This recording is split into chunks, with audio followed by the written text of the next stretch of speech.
we should all just get out of banking. We should all get our money out of the bank. This banking thing is broken. It doesn't work. That proves it.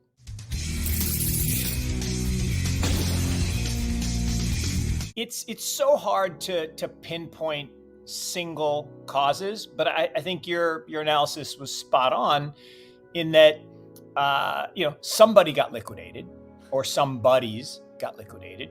And the funny thing is $1,200, it's a big move, except it's like little under 5% on a $24,000 price, $23,000 price. So yes, it's a big deal, but I love it. If you wanted to draw a cup and handle pattern, you couldn't draw a better cup and handle pattern than that. If it breaks down below that support level, you get a little bit nervous. But I don't know. I still contend. We're in spring, we're heading to summer, and the momentum's coming back. But look, the FUD is reaching, I don't know, epidemic or epic proportions. It is. I struggle with this in that it's only a conspiracy if it isn't true. Truth is an absolute defense. And the truth of this is there's lots and lots of hard, real, like on-chain type evidence of a coordinated attack by regulators, media, politicians to basically, slow. I won't say stop because they can't stop the technology. The technology of truth is superior to the business of trust. It just is. And replacing trust with truth is what blockchain technology is all about. So that isn't going to stop, but they can certainly slow it. And that's what they're doing. And this attack on the banks that have facilitated crypto businesses is the latest step. So first it was, let's go after the lenders. And they did that with surgical precision using this front, and I use that term intentionally, of FTX, which was simply a front to attack crypto. Was never real, was never, it was the second largest exchange in the world. No, it never was, not even close. So anyway, and then this attack on CZ, I'll actually say totally intentional and totally targeted, because he gets the added bonus that he can be labeled China. But to me, he said anything not America and not China, which people don't realize. Like, Binance is not operating in China. Look, it's amazing, but because he happens to be a Chinese national, he can be branded. Look, I've seen his name and Binance's name linked to CCP, right? Of course, people say people always say he's a puppet of the Communist Party, and so, show me the evidence, right? And it's really interesting in that. Look, if you want to go back to the roots, right? CZ was engaged with, and Binance was engaged with, the beginnings of FTX, right? And Alameda. Okay. And then there was this transaction, and then there was this kind of fight, and then there was the basically declaration and uncovering of the really bad money laundering, all the bad stuff that was going on.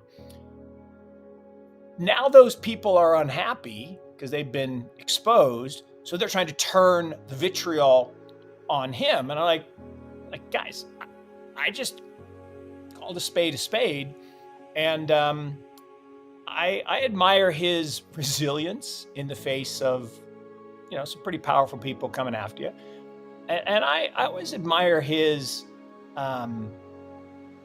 positive energy, I guess. This is what's interesting too.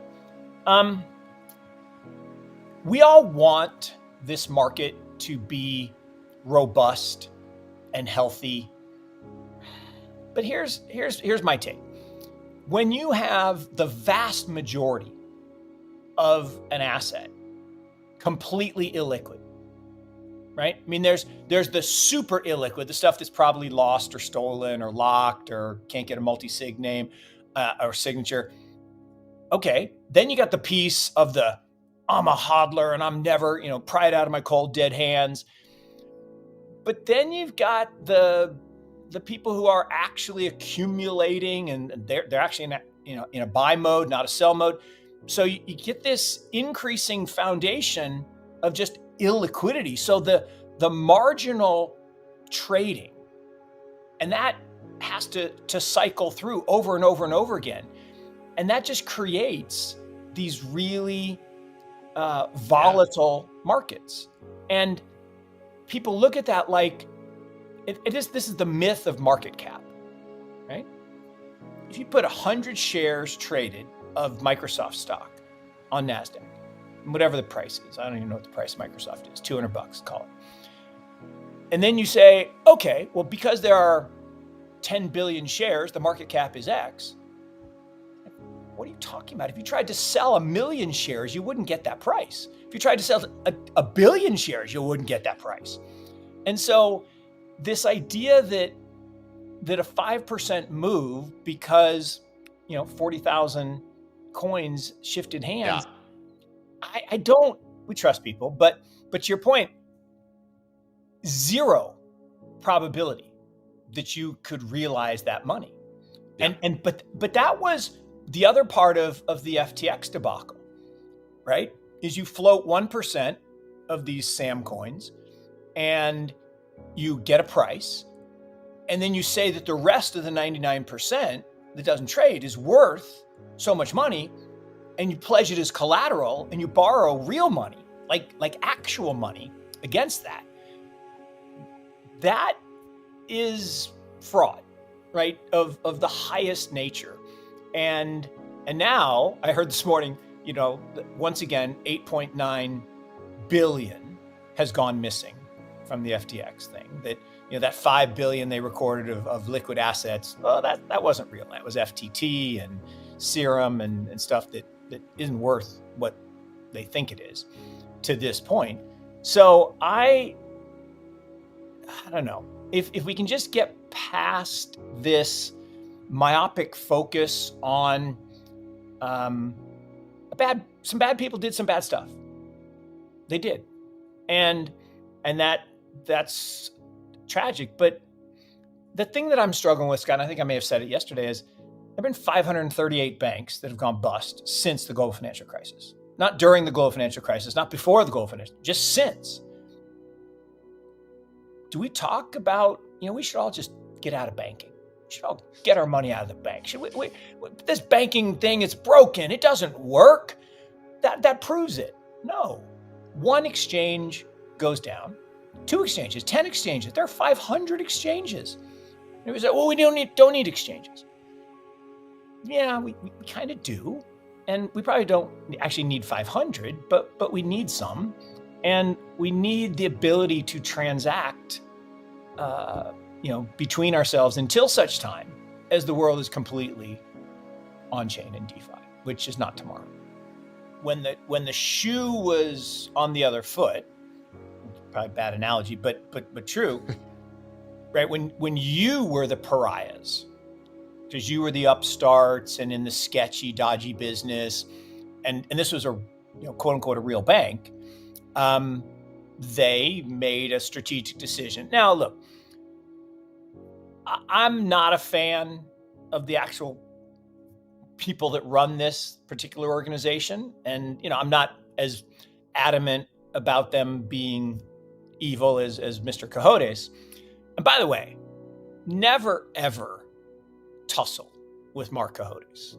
I mean, he is not someone you want to be on the wrong side of. And so, yeah, I find the story very sad, to your point, because in the end, we collectively need interoperability between the old financial system and the new financial system until such time as the new financial system is the financial system, which is as inevitable as it was 5 years ago, 10 years ago, but it's going to take time. And he's thinking, Haley Lennon, who, she's pretty active tweeter, and yeah, I know her well. She tweeted a couple years ago. And I think she actually may have worked with Silverbank I don't know. I can't remember the exact things, but she tweeted, look, if the regulators want to take us down, right? If they want to take the industry down, it's the on-ramps and off-ramps of the banks, which is you had this, massive campaign, FTX, the crash, we're going from 24 down to 15. And they're like, yes, okay, we're winning. And then, we made the bottom, and then epic short squeeze. I mean, one of the great short squeezes of all time. In fact, I think it is the greatest short squeeze in Bitcoin in all time. And so now those people are like, hey, what the hell? We thought we killed you. Okay, not dead.